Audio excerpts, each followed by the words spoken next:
It's my Nerd World and Positively Star Wars listener feedback for the week of February 21st. I'm your host, Jon Justice. Took a week off last week, Daytona 500 weekend, but I am back for the full slate of shows, and this show is all about your listener feedback. So let's not waste any more time and get right into it.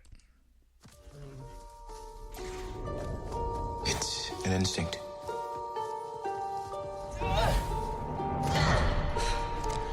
Feeling. The Force brought us together.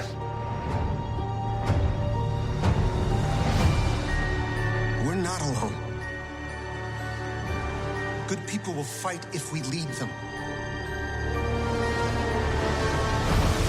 People keep telling me they know me.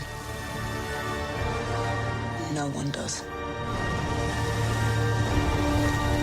But I do.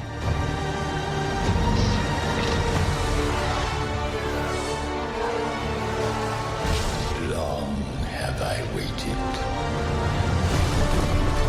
And now, you're coming together.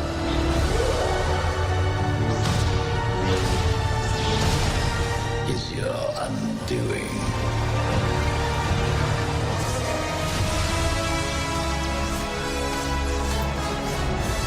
Confronting fear is the destiny of a Jedi.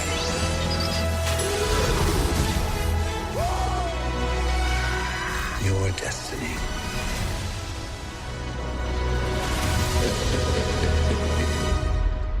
The Force will be with you. Always.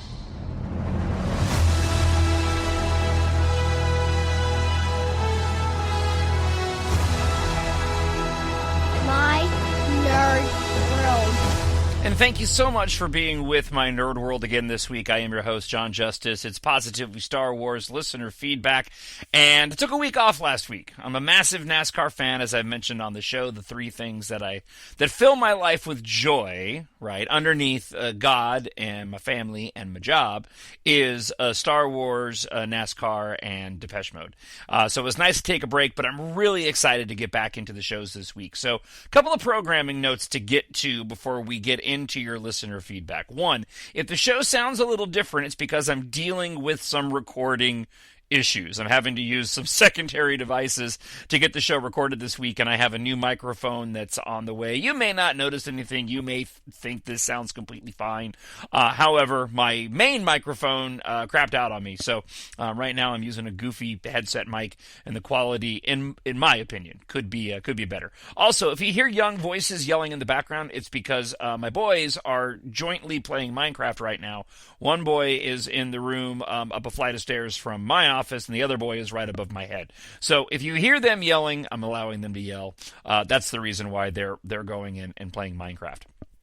Also, another quick note, the main show will be out this weekend, which I'm really excited to get into. I'm going to promo what the topic's going to be for the main show at the end of this show, so do not miss what this week's Positively Star Wars main show topic is going to be.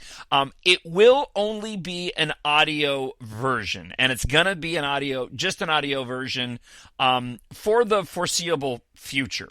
And I'll get into it on the main show, but if you've been watching the YouTube video version, because there's a lack of a lot of visual to share right now, and I'm really focused on writing my EMBARK stories, and I'll talk about that at the end of the show too.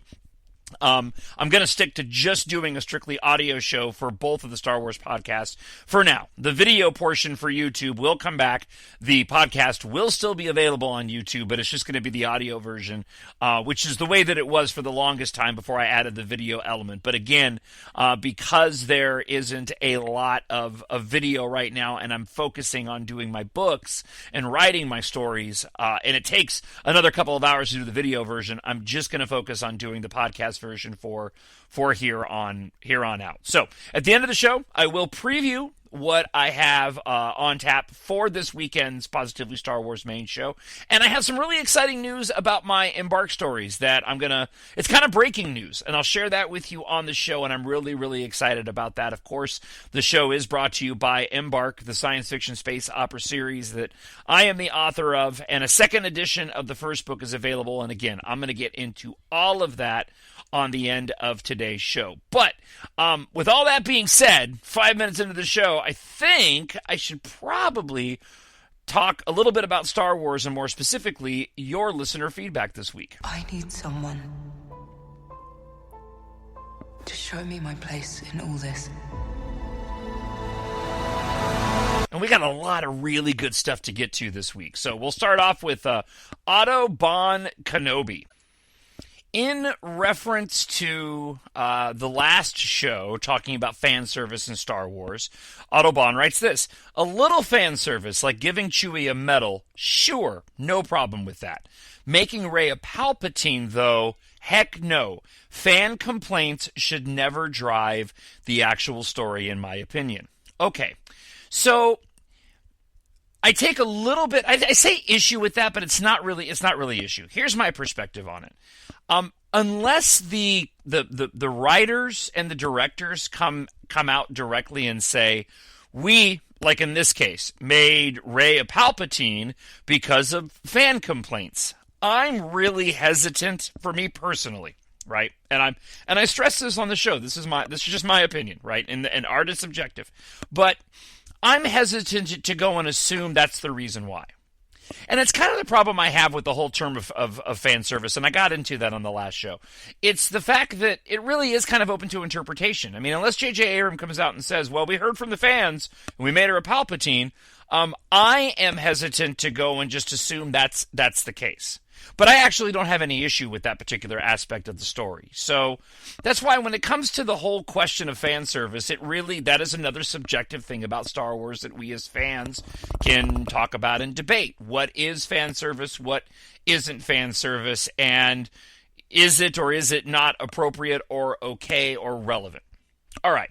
Friend of the show, Brian Martin's got a lot of questions, and I got a lot of answers. He says this: remember when I mentioned the last time about The Force Awakens not providing enough world building and context as to how things happened? I know you mentioned how A New Hope provided just as much context, but people didn't mind it back then because it was an all-new universe, and we're being shown it for the first time.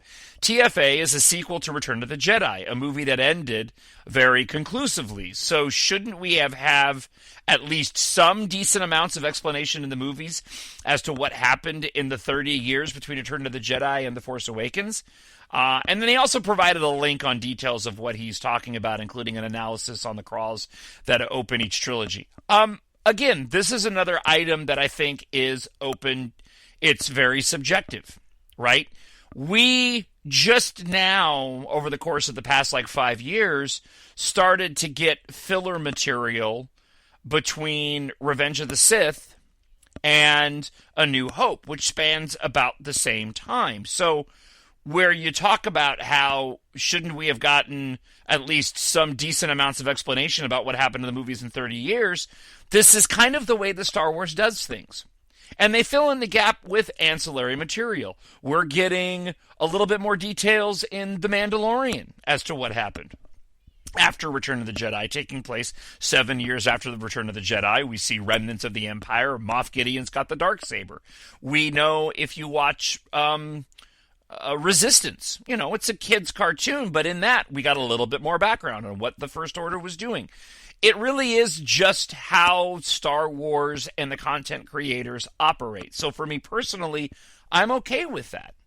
I'm okay with a big jump in time span and not getting the information between that big gap and having it filled in with ancillary material. And I also think there's a creative element to that as to why they do that too, because you don't want to be, if you're going to jump ahead in the timeline for the sake of narrative and storytelling, you don't want to go and fill in a bunch of backstory ahead of time or afterwards, right? Or during it, because then you're going to be stuck with whatever canon you've created between those time periods, which is why I think Disney and Lucasfilm, they do those big jumps, and they've always done those big jumps, and then they've gone back and filled in some details, because you're not going to run into that problem. You don't want a content creator who's stuck in crafting a story because of all this stuff that happened within that 30-year time period that may not align with the story that they wanted to tell, and it kind of puts them into a box. Do you think the sequel trilogy could have benefited from a singular creative vision like episodes 1 through 7 were? Well, okay, there's two parts to this. First off, in my view, there was no singular creative vision. George Lucas, right, okay, arguably, he did a treatment for the original trilogy, but when he went to go and make, he ended up taking his entire treatment and then boiling it down to one movie. In A New Hope, right? And then hoped that he could make the other movies. Originally, it was one story in 3 parts, your beginning, middle, and end act in 4, 5, and 6. And then George knew he couldn't do all of that, so he pared down the first movie and made the first act the first movie of A New Hope. But he made changes along the way as well, throughout that entire trilogy. Now, granted, I think you can say there was a singular vision for the prequels, and you can make arguments about whether or not there should be one.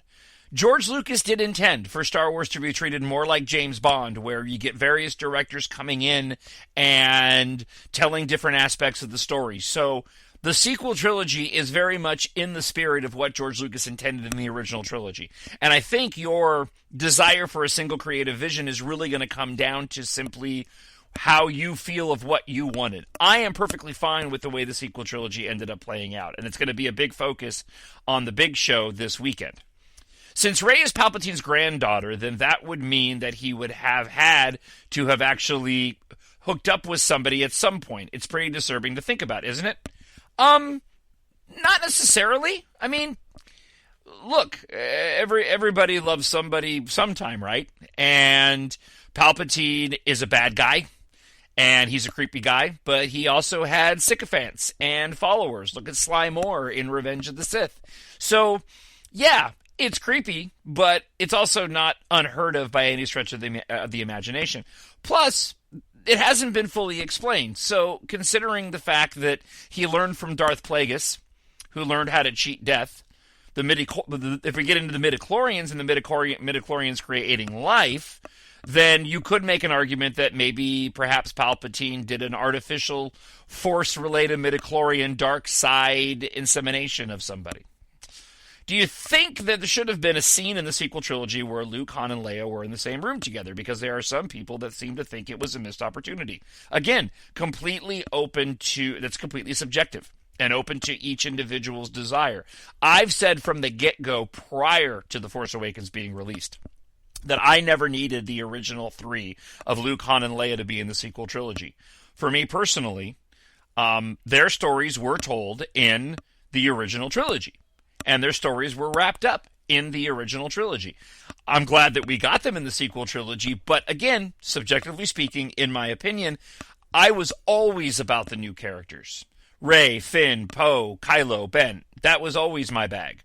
I was completely satisfied with what we got with the original trilogy characters in the original trilogy, and I thought that they were utilized just perfectly fine in the sequel trilogy. And I actually think there's a lot to be said about people's desire that you mentioned of having them together on screen, and a lot of the controversy around The Last Jedi as well. I imagine that a lot of people that didn't like the decisions made about Luke and his passing in The Last Jedi probably fall under, I'm assuming, but probably fall under the category of I would have liked to have seen all of them on screen. And I don't think that it really helped the actors either that they focused on. And I mean, Mark Hamill had sent out photographs of photoshops of people in the cockpit of the Millennium Falcon, all the main characters saying missed opportunity. One common criticism thrown at the sequel is an overarching plan of everything. Lots of articles have pointed this out. What are your thoughts about it? Again, I didn't have any issue with that. And that's a personal thing because in writing my stories, I am what they call a pantser. I fly by the seat of my pants. There are a lot of people that map things out and they do outlines, right? And this is how the story's going to go. These are the scenes, and they get it all mapped out, and then they write it. I don't do that. I know that I have a beginning, middle, and end. I know where we're heading. I may take a few notes down. I'm going, okay, this is the beginning, and this is where we need to end up, and then I just go. So I like the way that they crafted the sequel trilogy and allowing that to happen, because it allowed each individual director to do their own vision of what they wanted to see. And for me, I'm of the opinion that that's when you're going to get the best quality of content, when you let the directors go and do what they genuinely want to do and not paint them into some type of box. The New Republic was supposed to fix the mistakes of the Old Republic, right? But it didn't. It was all destroyed by the First Order in TFA. One person I talked to thinks that one action by the First Order meant the entire original trilogy means absolutely nothing now. All of the hard work the heroes went through in the original trilogy to restore the Republic was all undone in an instant. Again, that's... all these things are very subjective and of, individuals' personal opinions. You could make that argument on a number of different levels, and I don't agree with it, but I can understand why people would say that. Those actions that took place in the original trilogy did bring peace to the galaxy for that period of time. But we are talking about a fantasy, a galaxy, a long time ago in a galaxy far, far away, right? So in that case, you can kind of decide any way you want to decide how you're going to go and view the trilogy, because, again, I'm going to keep repeating it, it is open to suggestion. All right, and first off, I had to pause the recording here, so my apologies. I got a little bit distracted because people were yelling entirely too loud, then I had to go and tell them to be quiet because I couldn't hear myself think.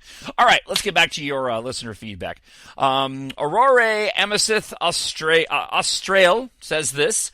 Slightly off topic, but related to what you said about being a Depeche Mode fan. I love them too. I saw them 3 years ago. Okay, real talk. Thank you for being positive. Thank you. I stopped checking memes for the Rise of Skywalker related posts on social media because too much sarcasm and negativity. Like, I wanted to see wholesome memes on The Rise of Skywalker, like the Last Jedi ones and the new trilogy. And all I see is hate on Disney, JJ, Kathleen Kennedy, and their decisions. So depressing. The humor and the talks aren't about the story itself anymore. I may be called the fake Star Wars fan, but I'm upset to see those fans spreading this negativity, lack of humility, like we don't come to the cinema to see our vision, but somebody else's vision. I totally agree. I know being emotional over characters is a thing, and it's valid, but people who think they were OOC, like the critics who I saw for The Rise of Skywalker, or it's not what I wanted or expected, then it's bad, need to be aware that the story and characters do not belong to them. Who are we to think that? I know it's a hard pill to swallow, but we have no right on the characters in canon, and if that pleases people or not, JJ's vision in The Rise of Skywalker is the correct one.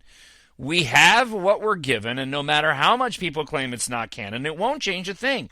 If one is not pleased with the story's direction, then fan fictions and fan artists are there for the story we imagined. I understand that emotion and grief at the death of some characters made some people lose control on their talk, but I'm really shocked at how some of them bullied and were aggressive to JJ. Also, when I read critiques, and I usually think, wow, did we watch the same movie? I didn't understand the movie the same way at all. For instance, I know it's subjective, but JJ talked about a hopeful end to The Rise of Skywalker. Well, to me, it was certainly a hopeful end. Then I read how many people said that he lied. I'm not claiming I'm smarter than anyone or that I'm right for everything, but I don't think it's a lie. I think it's a matter of interpretation. Generally, when something doesn't seem logical to me or weird, I question myself and I try to find answers. And what the movie's creators had in mind originally. We are on exactly the same wavelength. Of course, no one are in their head, but I'm pretty sure that they thought, I'm sorry, that's written wrong, it's written wonky, I'm going to skip ahead. I hope I'm not looking like a lesson giver, but the negative fans and haters' general lack of gratitude makes me roll my eyes to the back of my brain. In the end, I have the feeling that I accidentally brought the negativity that splashed on me, and I apologize if that's the case. You absolutely did not. I hope everything is understandable, and thanks for your patience reading this. No, I absolutely agree. And again, I'm going to keep reiterating this because it's opinion and it's subjective. I get that. I was listening to, and I'm going to be talking about this on the main show this weekend.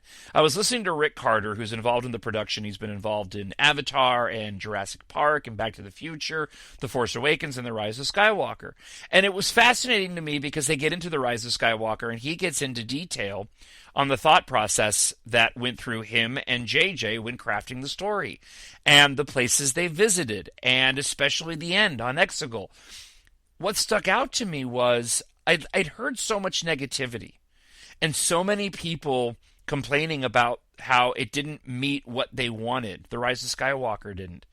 That they almost created this narrative that I didn't even realize that I was thinking, that they didn't even really try with this movie. And it's just not true.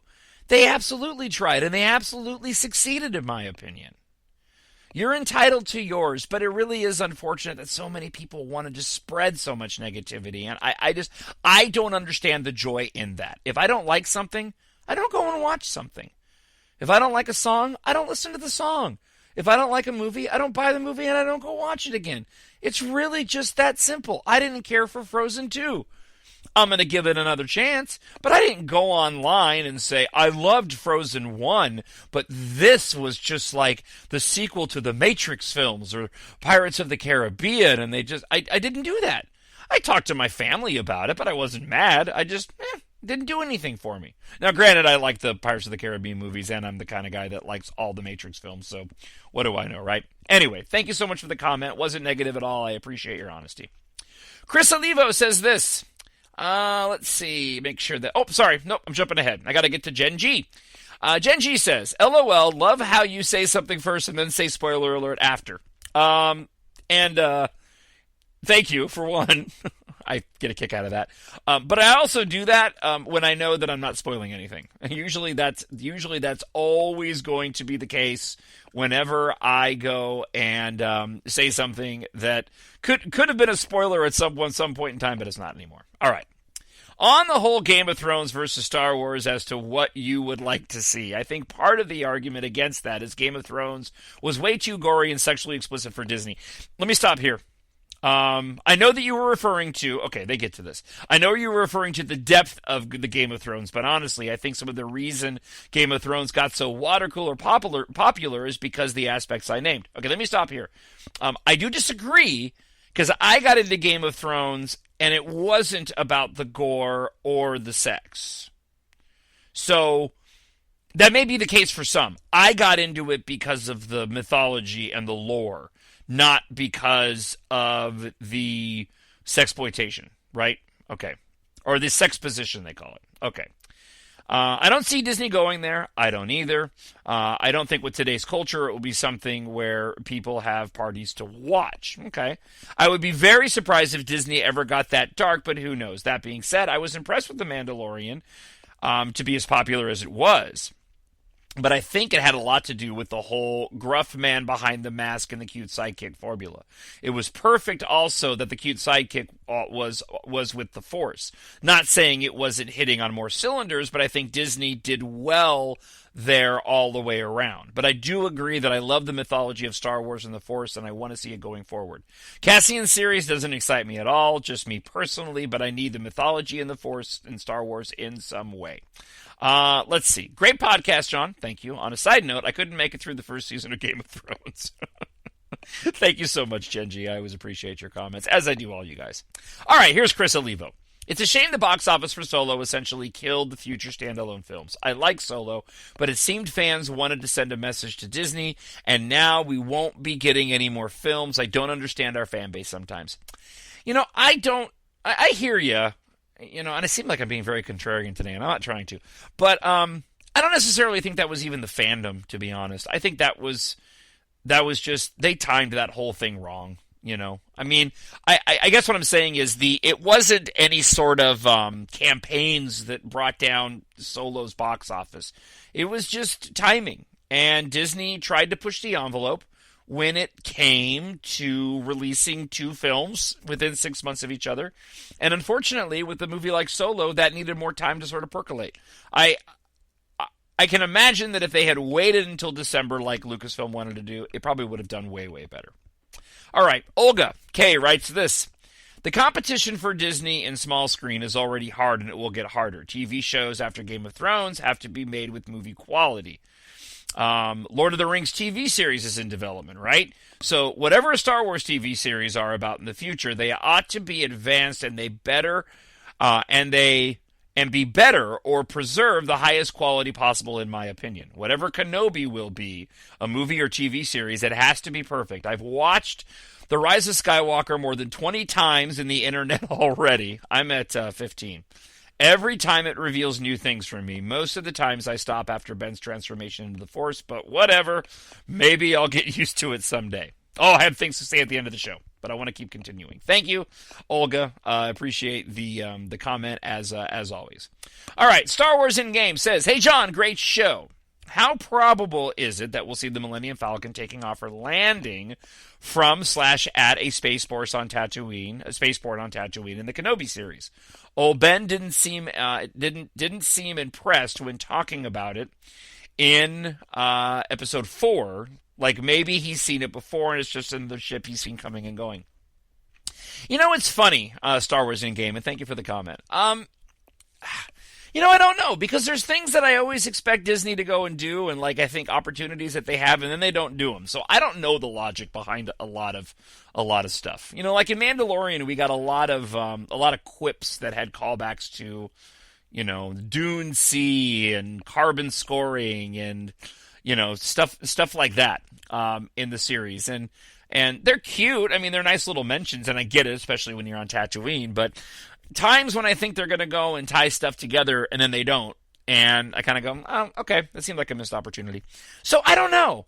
I do have a theory that they may pull a Rogue One with the Kenobi series and that it ends on when Obi-Wan Kenobi goes to walk off to see Luke. However, that might not work because I don't remember the timeline. Maybe it doesn't match up quite as well to that. Maybe I'm wrong. I'm probably wrong. Because I think that they actually did give the time period it takes place, and it's not that far. It doesn't happen that close to A New Hope. So, we'll see. All right. Game Station 3 says this. I'd like to see live-action Star Wars movies that are new canon versions of Tales of the Jedi or Knights of the Old Republic. Yeah, man, I just love new Star Wars movies. You know, again, the problem you run into with doing something like that is those preconceived ideas that fans have in the internet world that we live in that goes and screws everything up. So, but I have no idea what they have planned. I thought we would have been told right now. As a matter of fact, today is Thursday, right? So we should be getting a new Star Wars news show this week. So maybe we'll get some news today at some point in time. All right. Friend of the show, Miranda, says this. What you said in the beginning was true. Star Wars is at its best when it gets everyone talking, especially for a long period of time. And you know what now? I think it's good because you know what? If this sequel trilogy wasn't as controversial as it's been since 2015, or even before when Big Daddy George Lucas gave it to Disney, if The Force Awakens wasn't what it became, or even The Last Jedi being one heck of a humdinger of a nonstop chit-chat, the noise, and even Rise of Skywalker and everything that happened, if this entire trilogy didn't become the endless gift that keeps giving for the internet, and I'm going to poke myself for saying this, but if it didn't become the endless slop for clickbait, if this trilogy, especially by the middle and the end, didn't become the divisive entities that they were, and the goldmine for that matter, we would all be bored right now.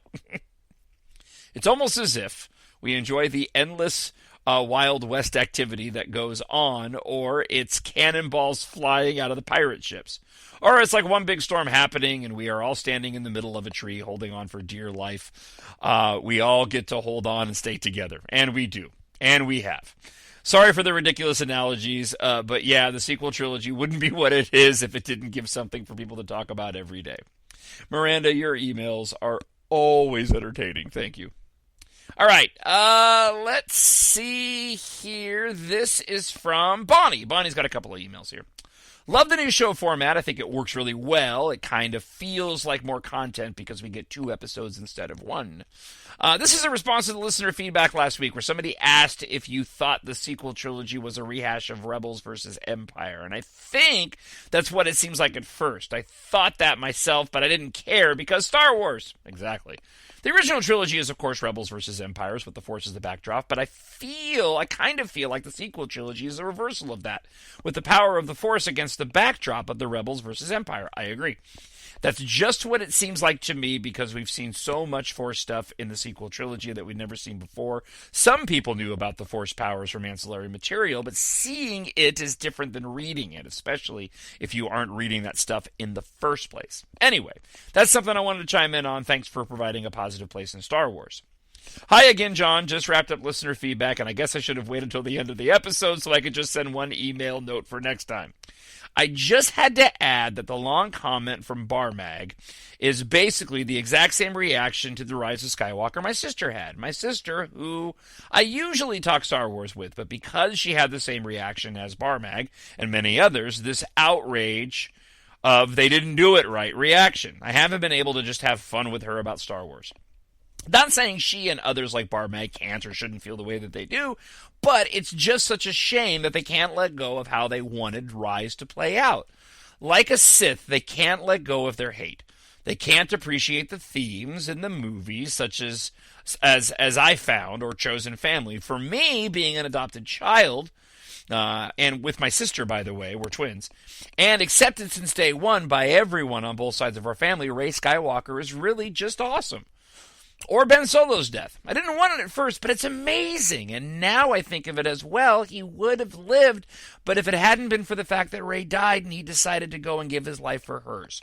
I'm pretty sure he knew his death was the price and paid it anyways because of how much he cared for Rey. It's very Titanic, all of the whole, why couldn't they have both fit on the door? Imagine what the online reaction to that famous death would be if the movie was made today. I don't even want to think about it. But whatever, ultimately, as you say, the movie is what people make of it. And if they can't enjoy it for what it is, then they're going to miss out, and that's their problem. Bonnie, don't even apologize for the double email. I know you did, but it was great. I'm going to get a little ahead of myself, and I want to mention something real quick, because we just got a couple of emails left here. Actually, we have a few, but they're long. Okay, so I want to mention this. I do love the ending of the Rise of Skywalker. I'm not going to tell you what this weekend's topic is just yet, but I do want to say this. I thought the way that JJ handled and Chris Terrio handled the end of the movie was brilliant. How do you have Rey, who is a Palpatine, so obviously she's powerful, but after Palpatine has been able to survive all this time, how do you have her kill Palpatine? And Rick Carter mentioned this in that podcast I listened to. She redirected his Force energy and hate back on him. That's how she killed him. But I love the fact that they actually killed Rey in that moment because it really lent the gravity that the moment needed. She had the help of all the Jedi. I am all the Jedi. And it's such a powerful moment, right? I mean, it's goosebump, powerful moment. But he was such an evil that she had to give her life to do it. And I thought that was really heartbreaking and appropriate given how powerful Palpatine was. And yet in the end, right, it was Ben who ends up saving her. And I just, all of it, the one guy who was trying so hard to be bad, and he's the one that brings her back, that brings the resolution to the whole thing and ends up sacrificing himself into the Force, which is a good thing. Yoda, Revenge of the Sith, Anakin, right? Celebrate those that pass on into the Force. Mourn them, do not. Miss them, do not. Right? Death is just another facet of life. Love that about that movie. I love that movie. Have you gotten the hint yet that I'm going to be talking about Rise of Skywalker in this weekend show in a very, very positive way? Irene Davis says this. Great show, John. You always make me smile. Aw, Irene, thank you. Best wishes from the UK. I love Europe. All right. Craig Foss has got a lot to say, so let's get to it. Here we go. Let's see. I thought it was a fitting send-off to the saga, right? I've been listening to a lot of the teeth grinding over Rise of Skywalker. I don't see why people hate the movie, right? Other science fiction sagas have not gotten such a good send-off. Remember the final Star Trek send-off? I do not think it was even part of the official Star Wars lore. I liked Star Trek 6, though, excuse me. Anyone remember when Captain Kirk died, right? Anyone remember the final send-off for Scotty and Dr. McCoy? Hint, they were not in the movies. Of course, Spock died in a different timeline for the reboot, which completely wiped out the original saga trilogy. The original Star Trek reboot never really got a send-off. Everyone just got tired of making the movies, and they stopped. So be happy that you got a send-off for Star Wars fans. I will admit that I'm sad that Luke and Leia seem to live miserable lives, but let's be honest, Han was probably happier running around the universe with Chewie than living a domesticated life with Leia. Yep, my opinion too. So I'm happy with The Rise of Skywalker. Let's see. Gotta move forward here. Because you got a couple of things. Like, it talks Game of Thrones. I don't want to get into Game of Thrones on this. I do wish Disney would have a plan when they started the final trilogy. They introduced characters and then threw them away. Snoke was a bad generic villain, so they got rid of him in the second movie. Kylo was literally thrown into a pit and not part of the final battle. Apparently, they were bored with General Hux, so they got rid of him as well because they did not have a guiding plan. They got three disjointed movies without a cohesive plot. And again, that's subjective. I disagree. I think it all works very well together, but we're all entitled to our opinion. I really like Rey, Poe, and Finn, and I would like to see a lighter, more fun movie where the fate of the universe is not at stake. Find a good screenwriter who can write witty dialogue and let these characters have fun. Luke's saber was green, Anakin's was light blue. They were using Anakin's and Leia's in the final battle. Apparently, they ran out of primary colors, so Leia and Anakin had the same color lightsabers. Yep. The question is, where is Luke's green lightsaber? They never established that. So we saw it in the flashback scene in The Rise of Skywalker, and we saw it again in the flashback scene in The Last Jedi. We actually saw it first there. But it never came into play. So I never had a problem with having both, having Anakin and Leia having the same color lightsabers. There was something similar happened at the end. I mean, it was the same thing with the end battle in Revenge of the Sith. They both had the lilac lightsabers. So, you know, I don't know what to tell you. They use the same colors. All right. Let's see. Despite the fact that I enjoyed the final trilogy, Disney should have made the Timothy Zahn trilogy. It was a cohesive story with the perfect villain to follow, Darth Vader and the Emperor. Plus, Luke and Leia had much more enjoyable lives, and Disney would have the children of Han and Leia to carry on the Star Wars saga into the future. They should have recast it and started anew. Also, we need a second solo movie to finish the story. May the Force be with you, you dog-faced pony soldiers. Craig Foss. Again, here's the thing with making the Timothy Zahn trilogy. I think Disney and Lucasfilm definitely wanted to start fresh and create all new canon. And if you go and start basing things off of those books, you know, then again, you're going to run into that issue of fan expectation. But I see your point. You can always go back and read the Timothy Zahn books. All right, last one comes from Bine Chan, and they start off with last week's show talking about Rey's reaction at the end of The Rise of Skywalker. Her immediate reaction to Ben's passing is very unsatisfying. Okay.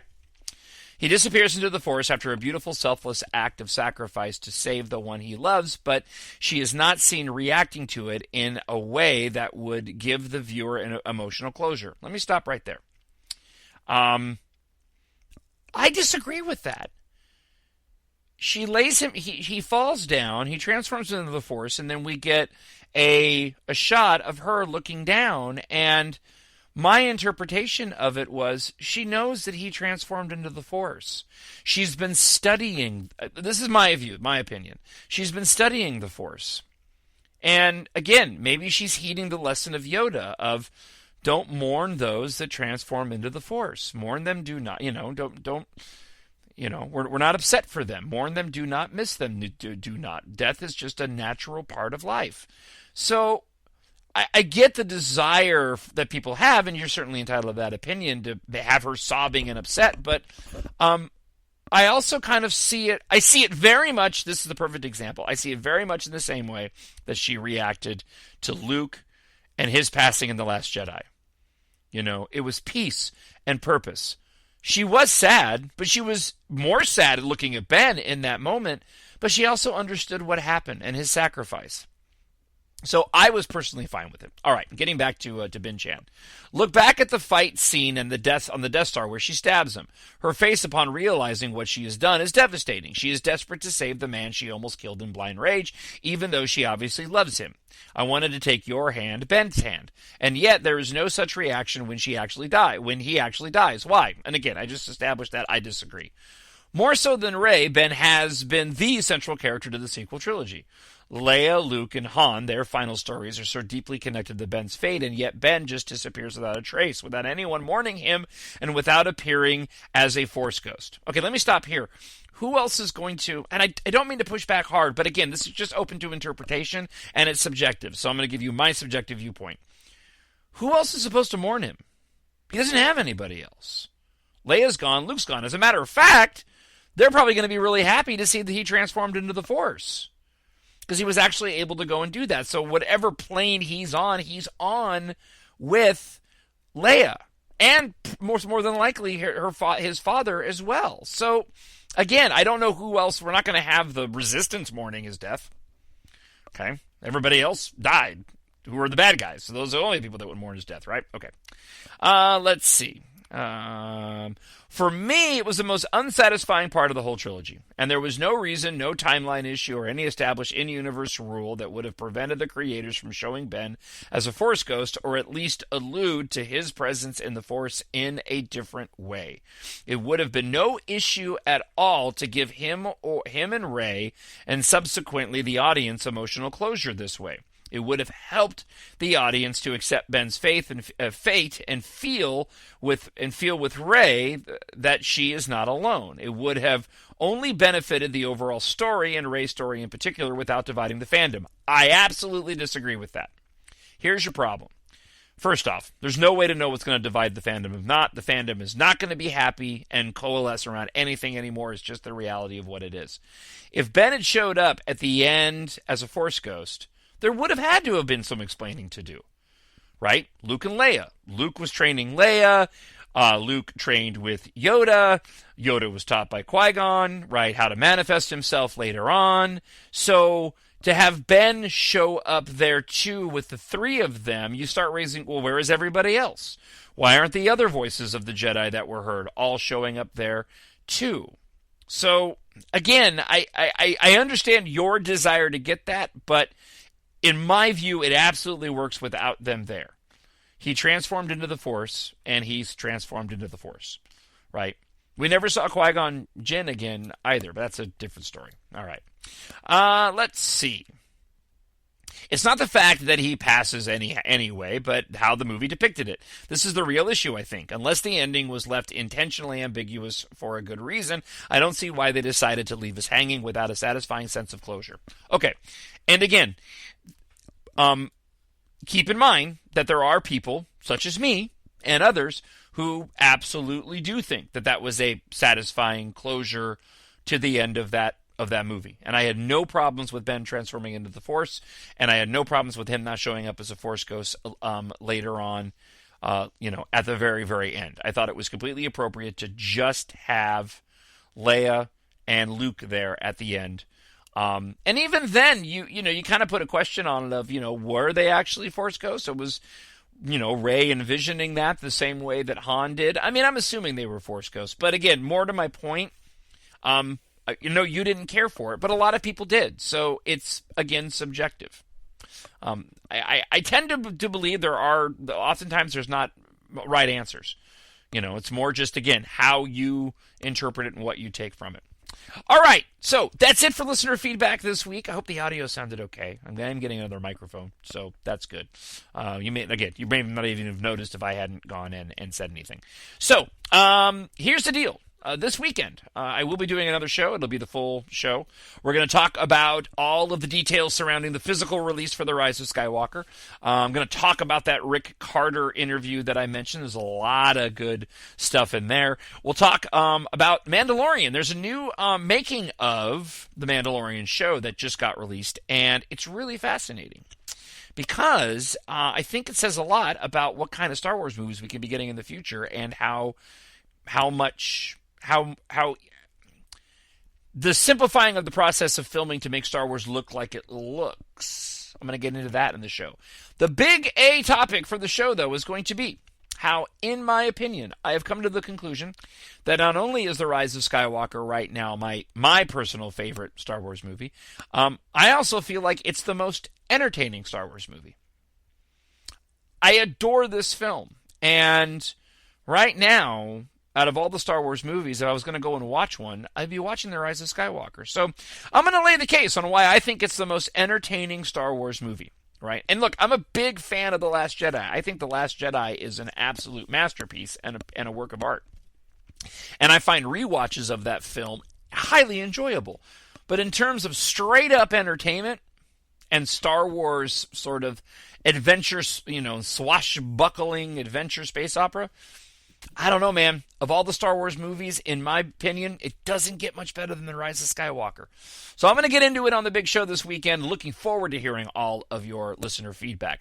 One more item before I let you go. As always, if you want to support the show, I really hope that you'll go and check out my science fiction series, EMBARK. Set on Earth.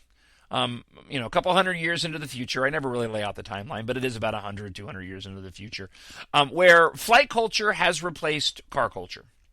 I wanted to create a story that had the same type of lived-in world technology and fun that Star Wars has, but not duplicate Star Wars. And so I set it on Earth in the future, where you have your car culture like you would in Fast and the Furious, but that's all been replaced by air and space flight culture.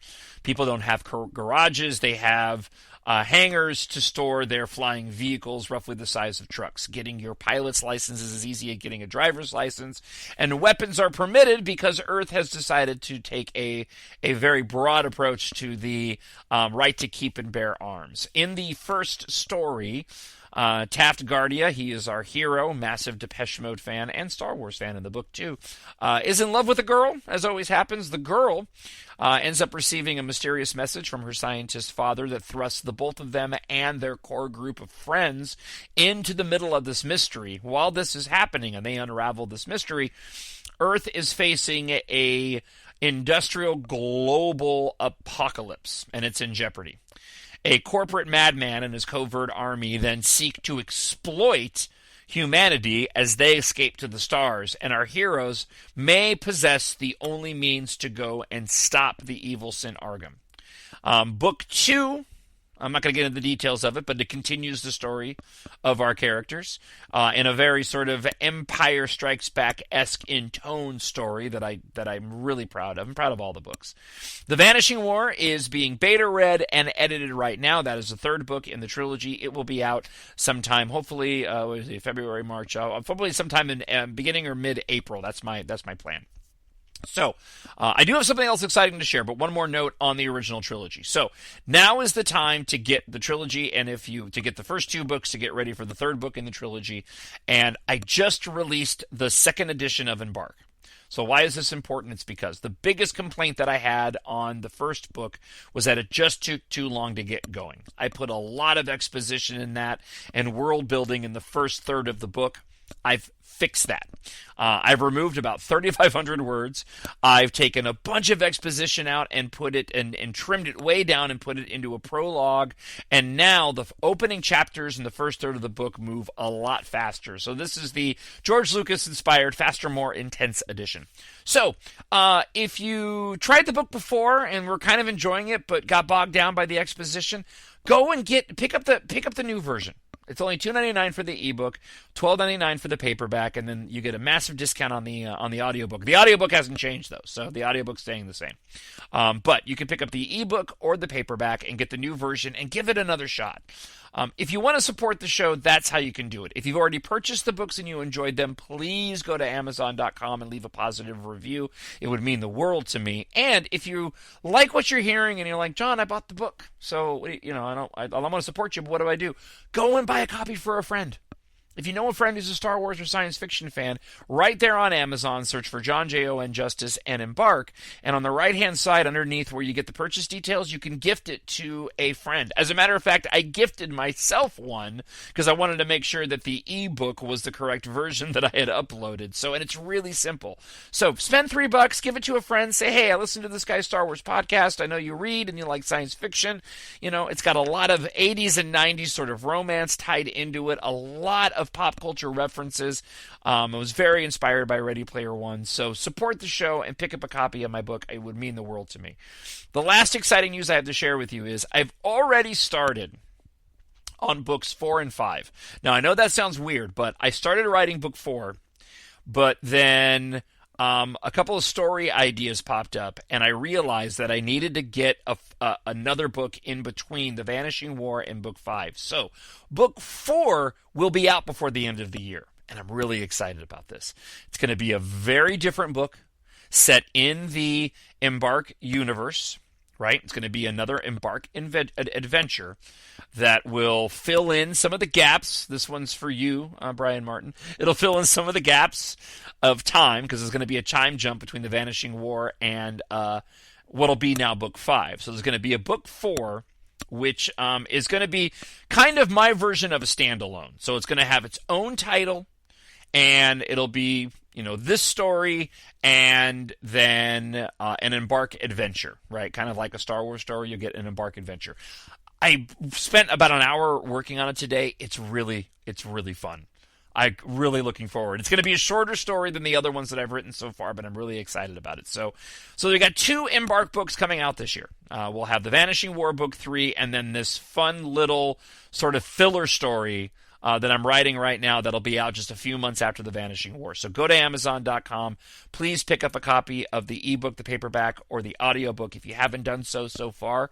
It's always exciting to get the show uploaded and then wait a day and go and take a look at the sales and to see you guys have been supporting the show. So I hope you'll continue to do that. All right, that's it. I'll be back again sometime Saturday or Sunday with another episode of Positively Star Wars. In the meantime, TalkShowNerd at gmail.com. Leave a comment on YouTube, and I'll talk to you here again in a few days. Bye. The Force will be with you, always. My Nerd World.